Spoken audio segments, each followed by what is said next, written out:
সুফিয়ানে সৌরি রহমতুল্লাহ আলাই আলী রাদিয়াল্লাহু তাআলা আনহুর ছাত্র ছিলেন। তো ওনাকে স্বপ্নে দেখানো হয়েছে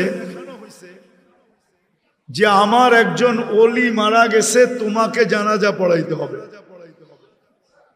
তো সুফিয়ানে সৌরি রহমতুল্লাহ আলাই ভাবতেছিলেন যে লোকটা এরকম কি আমল করত যে স্বপ্নে আমাকে নির্দেশ দেওয়া হইল এর জানাজা পড়ার জন্য। তো এলাকায় যে জিজ্ঞাসা করছে, ভাই লোকটা কি কাজ করত, তার ইবাদত বন্দিগি কিরকম ছিল? তো সবাই এক বাক্যে বলতেছিল সাধারণ লোক ছিল, তেমন কোনো উল্লেখযোগ্য না ব্যক্তিত্ব ছিল না আমল সামল ছিল। তো সুফিয়ানে সৌরি রহমতুল্লাহ ভাবতেছিলেন যে এলাকার মানুষ থেকে তথ্য পাওয়া যাবে না, আচ্ছা বাড়িতে জিজ্ঞাসা করি। তো বাড়ি যেয়ে জিজ্ঞাসা করছে লোকটা কি আমল করত। তো বলছে না সাধারণ ছিল। তো উনি একটু নৈরাশ হয়ে ভাবতেছিলেন যে বাড়িওয়ালাদের থেকেও পাইলাম না, আচ্ছা দেখি গোপন ভাবে আর স্ত্রীর থেকে কোনো খবর নেওয়া যায় কিনা। অনেক কিছু থাকে যেটা জামাই বউই জানে আর কেউ জানে না, ঠিক না? তো স্ত্রীকে যখন জিজ্ঞাসা করছে, বলছে লোকটা তো ছিল সাধারণ কিন্তু তার একটা আমল ছিল। বলছে সেটা কি? কোরআন পড়তে জানতো না, কিন্তু ডেলি কোরআনকে নিত আর পৃষ্ঠা উল্টাইতে থাকতো আর চোখের পানি ঝরাইতে থাকতো আর বলতে থাকতো হাদা কালাম রব্বি, এটা আমার রবের কালাম। তো সুফিয়ানে সৌরি রহমতুল্লাহ চিৎকার দিয়াতে বলতেছিলেন আল্লাহি হাদা হুয়া, এটাই ওইটা। এটার কারণেই তার এই এত বড় মর্যাদা যে আমাকে স্বপ্নে দেখানো হয়েছে যে আর জানাজা পড়াই। মেরে দোস্ত, আমরা চলে যাব, সবাই চলে যাব। দুনিয়াওয়ালারা আমাদের সাথে সম্পর্ক ছিন্ন করে দিবে আর সম্পর্ক ছিন্ন হয়ে যাবে। আসেন আসেন, সুযোগ এখনো হাতের নাগালে আছে। যেই সম্পর্কগুলো আমাদের জীবনে আখেরাতের জীবনে কোনোদিন বিচ্ছেদ ঘটবে না, দুই চারটা জানি আর একটার সাথে হইলেও নিজের সম্পর্ক গড়ি, মনে প্রাণে গড়ি। আমি সবাইকে বলতেছি, কিন্তু যুবকদেরকেও বলতেছি, আপনাদেরকেও বলতেছি। যদি আওয়াজ মা বোনদের কানে যায় তো তাদেরকেও বলতেছি,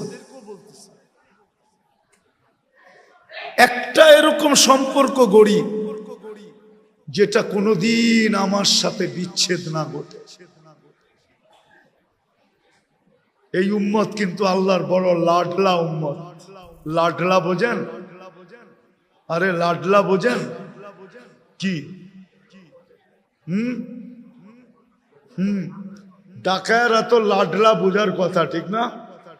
হ্যাঁ, কি সন্তান তো আমরা সবাই তোমার, কিন্তু ছোটটার লগে এত লাড দেখাও কি লেগা, ঠিক না? কি মনে হয় বোঝেন নাই? ছোটটার সাথে সবচেয়ে বেশি মহব্বত, ঠিক না? উম্মত তো সবই, কিন্তু এই উম্মত আল্লাহর কাছে বড় প্রিয়, বড় ভালোবাসার উম্মত। কতটুক? এতটুক বলি যে এর উপরে আল্লাহর কাছে ভালোবাসার কোনো স্তর নাই, এতটুক ভালোবাসার উম্মত। আরেকটা উদাহরণ দিলে বুঝে আসবে। আচ্ছা বলেন তো, যে সবাই শেষে খায় ও কি নিয়ে বসে? মনে হয় বুঝাইতে পারি না। ঘরে সবাই শেষে যে খায় সে কি নিয়ে বসে? পাতিলা নিয়ে বসে। আর তো কেউ নাই, ঠিক না? কি পাতিল লইয়া বসে। আল্লাহর ভালোবাসার পাতিল পুরাটা আমাদেরকে দিয়া দিছে। কেননা আমাদের পরে তো উম্মত নাই, আমাদের পরে তো কাকে দিবে ওই পাতিল? ভালোবাসার পাতিল আমাদেরকে দিয়া দিছে। এই উম্মত বড় ভালোবাসার উম্মত, বড় ভালোবাসার উম্মত, বড় ভালোবাসার উম্মত।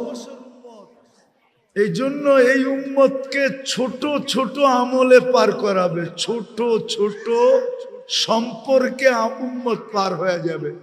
কি ছোট ছোট সম্পর্কে, ছোট ছোট সম্পর্কে পার হয়ে যাবে। একটা হাদিস দেখাই, গরম তো এখনো শুরু হয় না, ঠিক না? এই রোডেও যারা চা বিক্রি করে সবার চার দোকানের সামনে পানি রাখা থাকে, ঠিক না? ঝাড় রাখা থাকে, ঝাড়, ঠিক না? প্রচন্ড গরমের দিন কেউ আসলো আর জারের থেকে এক গ্লাস খায়া চলে গেল, ঠিক না? তেমন কিছু বলে না, বলে নাকি? তো কিয়ামতের দিন যখন হিসাব কিতাব চলবে, যে পানি পান করছে ও যদি জান্নাতি হয় আর দোকানদার যদি জাহান্নামী হয়, তা আল্লাহ দোকানদারকে কানে কানে বইলা দিবে যে ওই যে যাইতেছে তোমার দোকান থেকে এক গ্লাস পানি খাইছিল, আজকে বদলার দিন, ওরে ধরো। তো ছুইটা যায় ধরবে যে ভাই তুই আমার বদলা দিয়া যা। কয় কিসের? আমার দোকান থেকে এক গ্লাস পানি খাইছিলা তুমি। কারে তোরে তো চিনি না বেটা, আবার কবে খাইলাম? চিনি তো না, কবে খাইলাম? তা আল্লাহ পুরা চিত্রটা সামনে তুলা ধরবে। তো চিত্র দেখা ওর মনে উঠবে, হ্যাঁ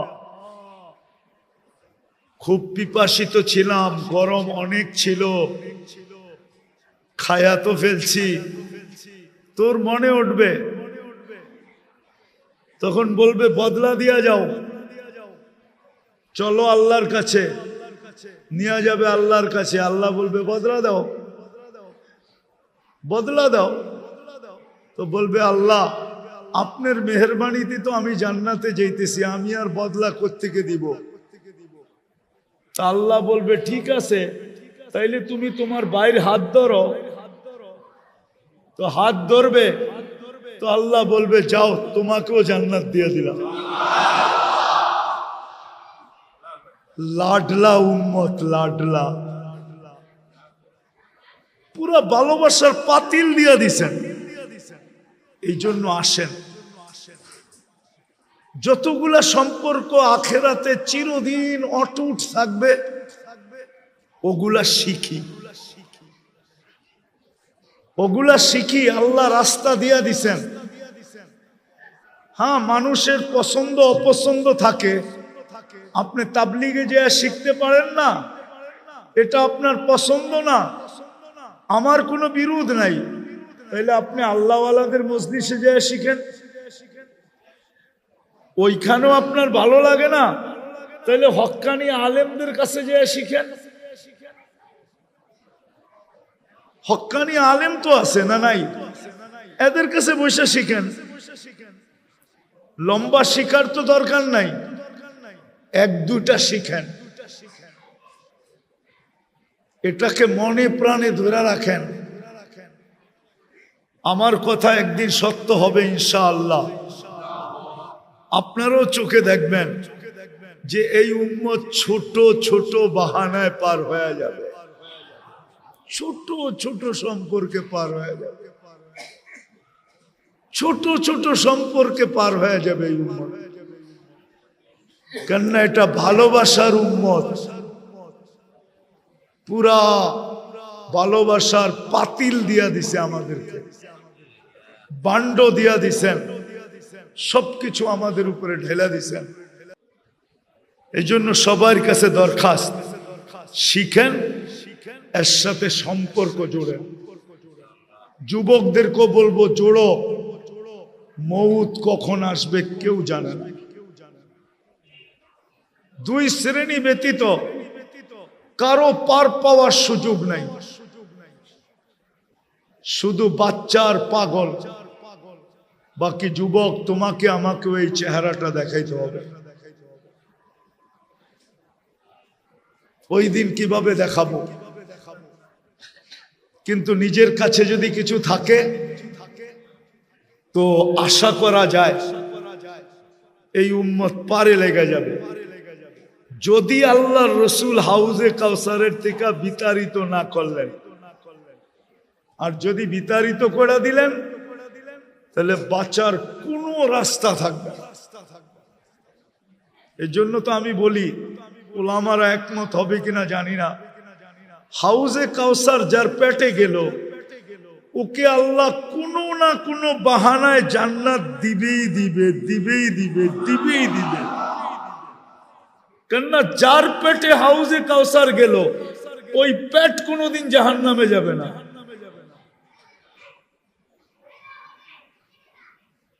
কাহিনী মনে উঠলো এই জন্য বলতেছি, আমাদের মুরব্বী ছিলেন সাইদ খান সাহেব রহমতুল্লাহ আলাইহি।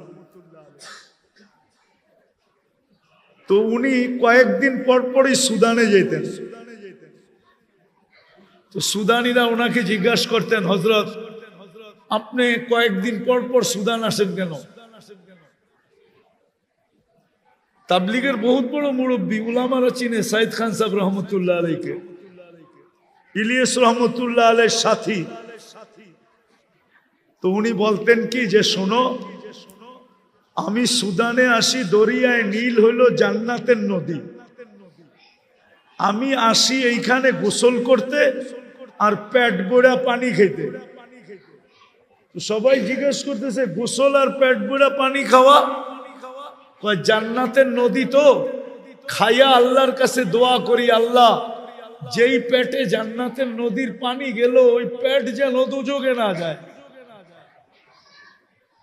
ওই পেট যেন দুযোগে না যায়। ঠিক তদ্রূপ হাউজে কাউসার যার পেটে যাবে কোনো না কোনো বাহানায় আল্লাহ পার করে দেবে। এই জন্য মেরে দোস্ত আসেন শিখি, যেই সম্পর্কগুলা চিরদিন আমাদের সাথে অটুট থাকবে, সর্বগাটিতে সর্বগাটিতে আমাদেরকে সামলায় নিবে, পার করায় নিবে, আগে বাড়ায় নিবে, পাহারা দিয়া নিবে। কসম খোদার, পাহারা দিয়া নিবে। ছোট ছোট আমল আছে, ছোট ছোট, এতগুলা তো বলা যাবে না। এই জন্য আমাদেরকে শিখতে হবে। আমি রাস্তা দেখাইলাম, আপনি যদি তাবলিগে যেয়ে পারেন ওইখানে শিখেন। যদি আপনার মন না চায়, ভালো না লাগে, তো আল্লাহওয়ালাদের দরবারে যেয়ে শিখেন। ওইখানেও যদি আপনার ভালো না লাগে তাইলে হক্কানি আলেমরা আপনাদের প্রত্যেকের বাড়ির আঙ্গিনায় আছে, হাতের নাগালে আছে, এদের কাছ থেকে শিখেন। যে হুজুর আমাকে 2-4টা শিখায়া দেন, আর এই 2-4টাকে মনে প্রাণে ভালোবাসা জীবন ভর এটাকে সঙ্গী বানায় রাখেন। করবেন তো ইনশাআল্লাহ? পাক্কা তো? বিলকুল। সামনে রমজান আসতেছে, শাবানের আজকে 2 তারিখ হয়ে গেল। রমজান উম্মতকে আল্লাহ পুরস্কার হিসাবে দিছেন। রমজান মাস এই উম্মতের পুরস্কার, গিফট, আল্লাহর পক্ষ থেকে পুরস্কার। আবার সাজায়া দিছেন। কি সাজায়া দিছেন? ইচ্ছা করলে এক রাত্রে জীবন গড়া যায়, এক রাত্রে। কোন রাত্রে? লাইলাতুল কদর। আল্লাহ সাজায়া দিছেন। কেমন সাজাইছেন 2-1টা দেখেন। রমজানের যেই তসবিহ আপনি পড়বেন এটা 1 লাখ লেখা হবে, একবার পড়লে 1 লাখ। একবার পড়লে 1000, একবার পড়লে কলেমা 70 বার পড়লে, দুরূদ 70 বার পড়লে, 100 বার পড়লে, আরে মিয়া গাট্টি কত বড় করবেন, করেন না? কত বড় করবেন গাট্টি, করেন না? একবার ইয়াসিন পড়বেন কত? মিয়া রমজানের বাইরেই তো 10 খতম। রমজানে যদি 1000 গুণ বাড়ে তো কত হলো?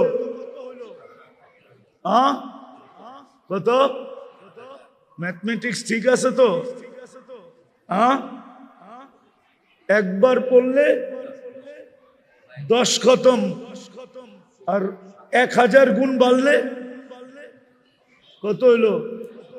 দুর্মিয়া 10,000 হইলো। ম্যাথমেটিক্সে দিয়ে আপনারা আমার চেয়ে কাঁচা। একবার সূরা ইয়াসিন পড়বেন, 10,000 কোরআন খতমের সওয়াব। বাবারে 1000 দেন না, মায়েরে 1000 দেন না, দেখা যাবে আপনি 1000 কোরআন খতম দিছেন, কোরআন খতম উইরা যায় মা বাবারে এমন ল্যাপটায় ধরছে, আযাব কয় আমি জান, আযাব যদি আল্লাহ না করুক হয়েও থাকে তো আযাব বলবে ছাইরা দে মা, কান্দা বাঁচি। কোরআনের উপরে আমি আসমু কি কইরা?